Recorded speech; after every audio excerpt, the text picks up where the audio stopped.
Hello, I'm Tom Bailey, and in today's Speaker Stories episode, I'll be getting to know Meridith Elliot Powell, who is a sales strategist, leadership expert, certified speaking professional, and also an award-winning author.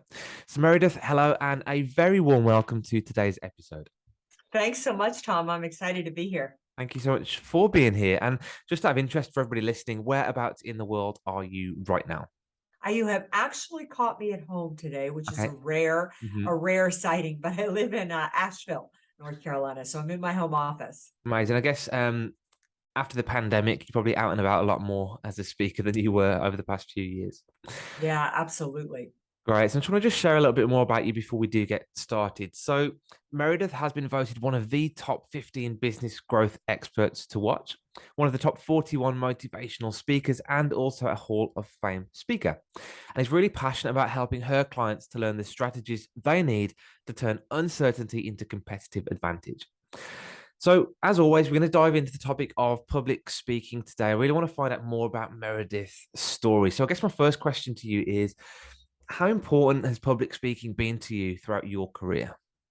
What a great question. I feel like it's been incredibly important. I mean, even Mhm. when I worked in the corporate environment, if you can speak, number one, you become the expert. People look Yeah. up to you. People are looking to you for information. But the other, it's the power to influence and to shape. So I think it's an incredibly important skill to have, especially in today's environment. Absolutely, yeah. And this podcast is called Succeed Through Speaking. I really do believe that if you can learn how to speak and articulate your message and drive people, then yeah, it's going to be a really important part of your life as a business person. Absolutely. So I want to just take you back to the beginning. Some of us feel like we're born public speakers. Some of us start off with a little bit more fear and anxiety when it comes to speaking. So, what was your earliest memory of having to stand up and speak and deliver a presentation, and how did it go? Yeah, I was a painfully shy child. I Yeah. mean, really, the last thing I ever wanted to do was get up in front of people. And my first really recollection of it, I guess, is probably in the third grade when we had to Mhm. get up and read book reports. And I was terrible. I mean, Yeah. number one, I read the entire presentation. Number two, I didn't sleep for days Yeah. before it. Yeah. And I would kind of classify it as a really bad experience. Yes, yeah, and I can really resonate with that. A little bit about my story. I've always had social anxiety. I became an expert at avoiding public speaking and at all costs because it just the same feelings of I went bright red, my hands were shaking, I was, warming up under the collar. Yeah, it was frightening. So I guess did that stay with you throughout school, college, university, and at what point did you feel like do you know what? I can't be this shy person anymore. I need to use public speaking to help me progress. Yeah, I had number one is the only way I got over my shyness was I'm blessed to have been born to a mother who insisted that it was my job to learn to introduce myself to people. It was Yeah, my job to learn to have conversations. It was my job to push myself out of a comfort zone. love So that. I'm sure that it took like 6 or 7 years, but I Mm. eventually became less and less shy because she would not accept it Yeah, as something that as a limitation yeah, of mine. I love that because I really learned that you can condition yourself to do anything. But it really wasn't until I got into, it was into my 20s hmm that and I'd taken my first job.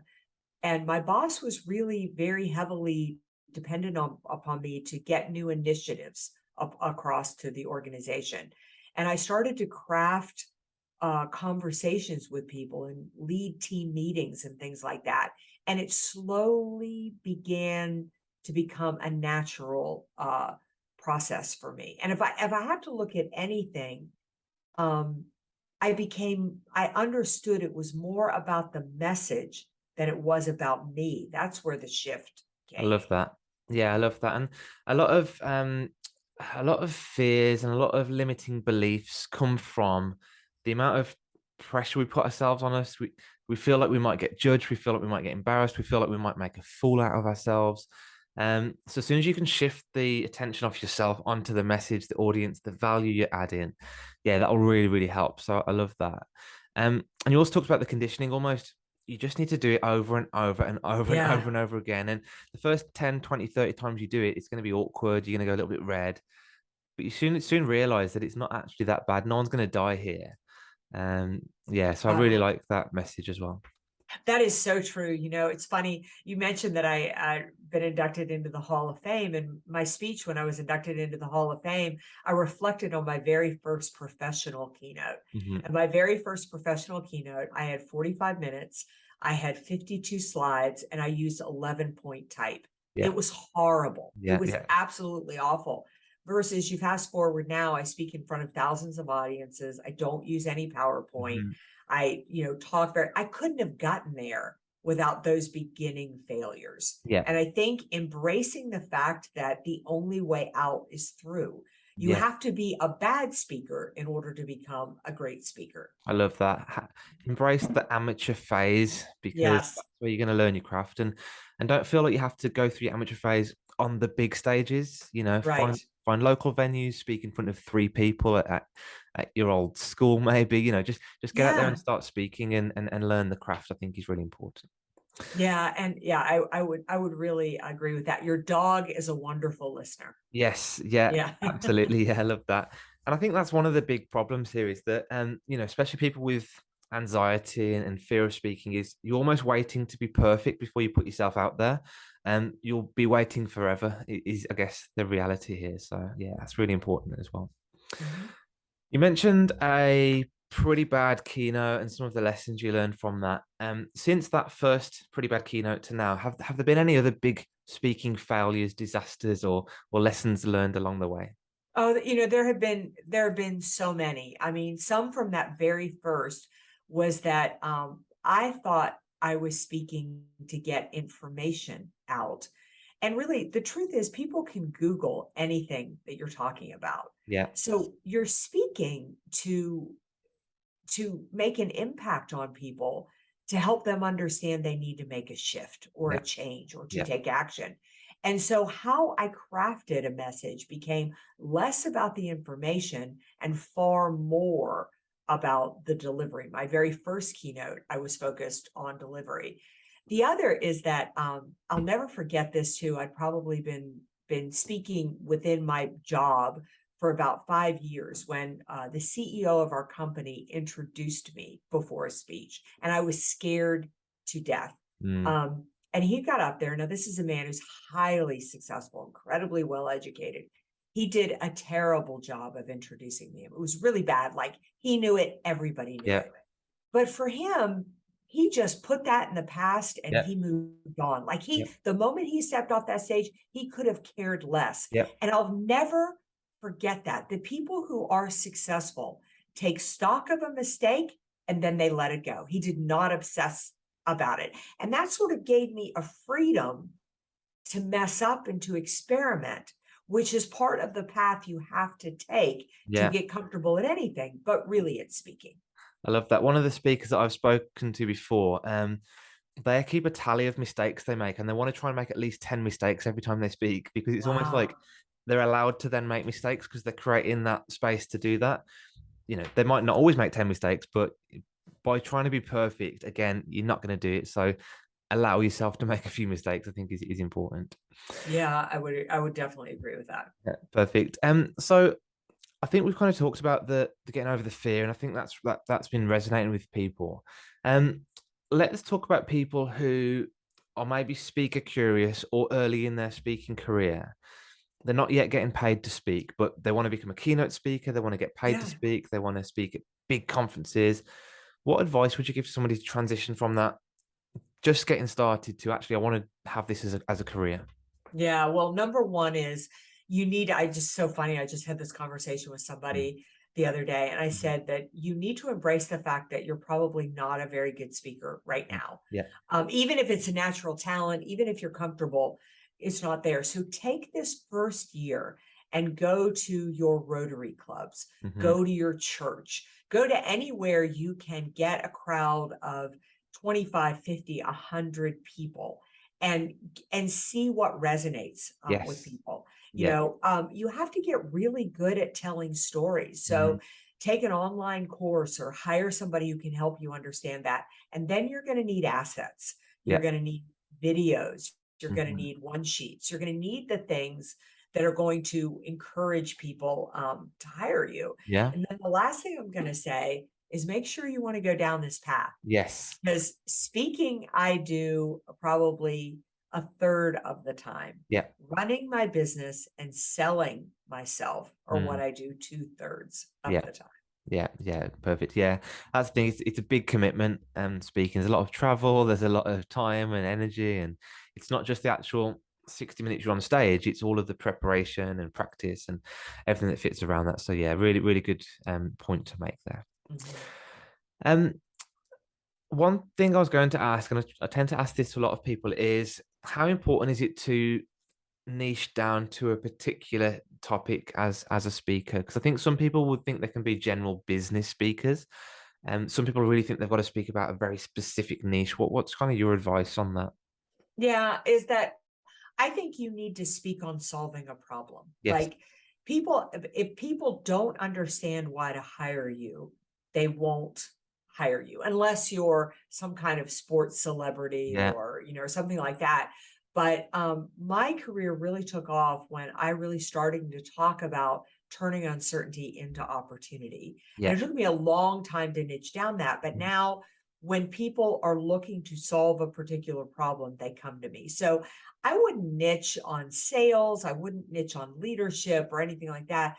But what is the problem you solve? Is it helping people get to the decision maker? Is it helping people perform better? Is it literally how to build and scale a business? Like, Mhm. what challenge do you solve? And yeah, you do. Now, I talk about a lot of other things, but I get through the door with that initial Yes. problem. Yeah, yeah, I love that. And I think again, a lot of speakers tell me about the importance of adding value to the room as well. So if you're solving a problem, you're therefore adding value to the Yeah. audience. I think that's something about getting referred time and time again as a speaker as well. Because if the room walks away with some new value, some new information, something they can go and implement to solve a problem, they're going to talk about you to their colleagues as well. So yeah. Yeah, absolutely. Really important. Perfect. Thank you so much for that. Now I briefly mentioned the pandemic in the start of this conversation, and pretty transformational for the speaking industry, you might say. How did you transition during that period to go from stage speaker out there in person to having to do it all online? Yeah, well, the first thing I did was freak out like everybody did. Yeah, yeah, I literally sat in front of my computer and watched all my revenue. yeah. So I did my very first, I had a program go from in person to virtual, Mhm. and it was awful. I Yeah, mean, once again, learned yeah, through failure. I sat in front of my computer with the Zoom background and my head disappeared and my hands disappeared as I did it. yeah. I've never been hired by that client ever No. again.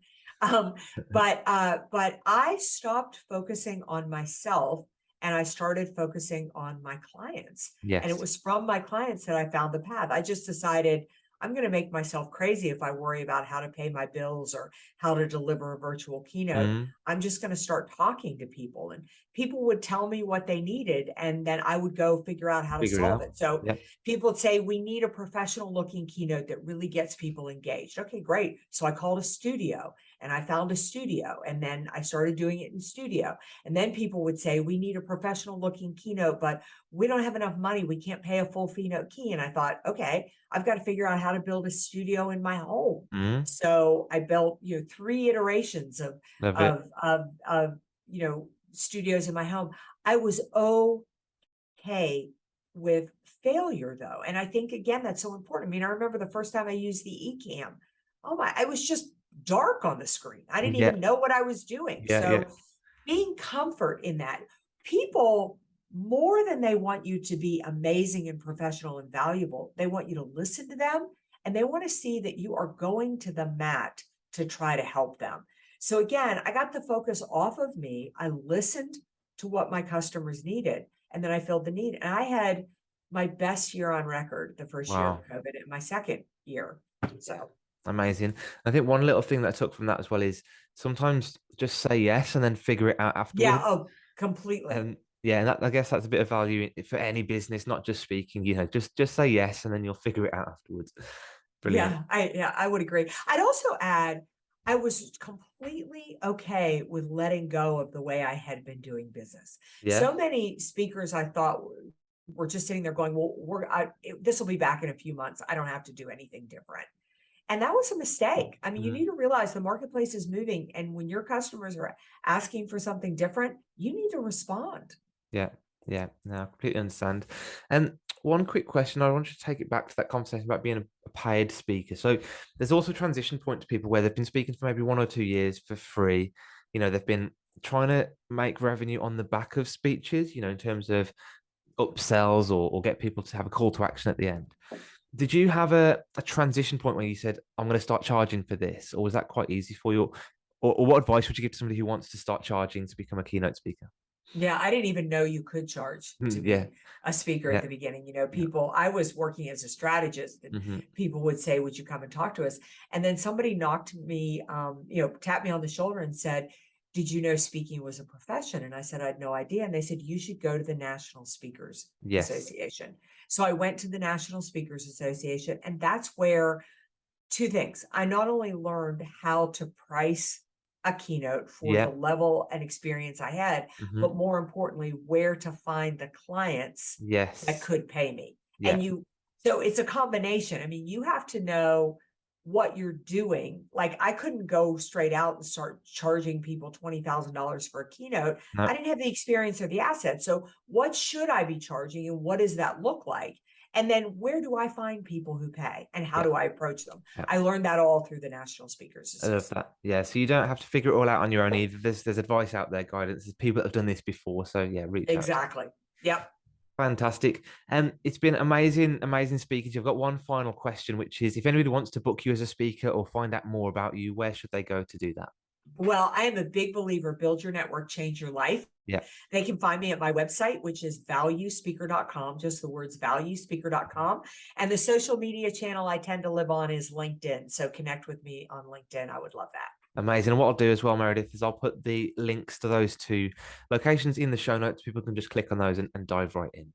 That sounds fabulous. Awesome. So I just want to just thank you again so much for your time today, for sharing your story, and also for just sharing such great value with our audience. Great. Well, thank you. It's been really fun being here.